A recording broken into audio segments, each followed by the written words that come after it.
Hello বন্ধুরা, চলো আজকে একটা গ্রামে ঘুরে আসি। সেখানে কত গাছ আর গাছ, দেখো কি সুন্দর খেজুর ফলে আছে গাছে।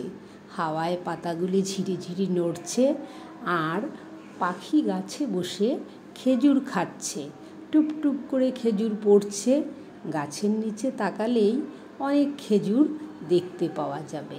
আসলে এই খেজুর গাছ দেখেই ছোটোবেলার কথা মনে পড়ে যায়। যখন আমরা ছোট ছিলাম তখন খেজুর গাছের তলায় বসে খেজুর কুড়িয়ে খেতাম। যে খেজুরগুলো কাঁচা ছিল সেগুলো বাড়ি নিয়ে আসতাম, তারপর নুন মাখিয়ে রেখে দিতাম, পেকে যেত। আজ দেখো লাঠি দিয়ে খেজুর পাড়ছি। আমার ভিডিও তোলার লোক নেই, তাই আমায় তোমরা দেখতে পাচ্ছ না।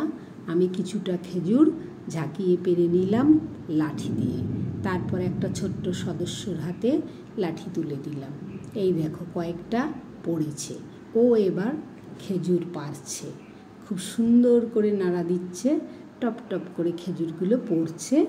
আমরা দুজনে মিলে কুড়িয়ে বাড়ি নিয়ে চলে এলাম। এবার ধুয়ে নিলাম, সবাই মিলে খাবো। দেখো কত আনন্দে খেজুরগুলো খাচ্ছি আমরা। তোমরা কারা কারা এমন খেজুর খেয়েছো একটু জানিও ছোটোবেলায়।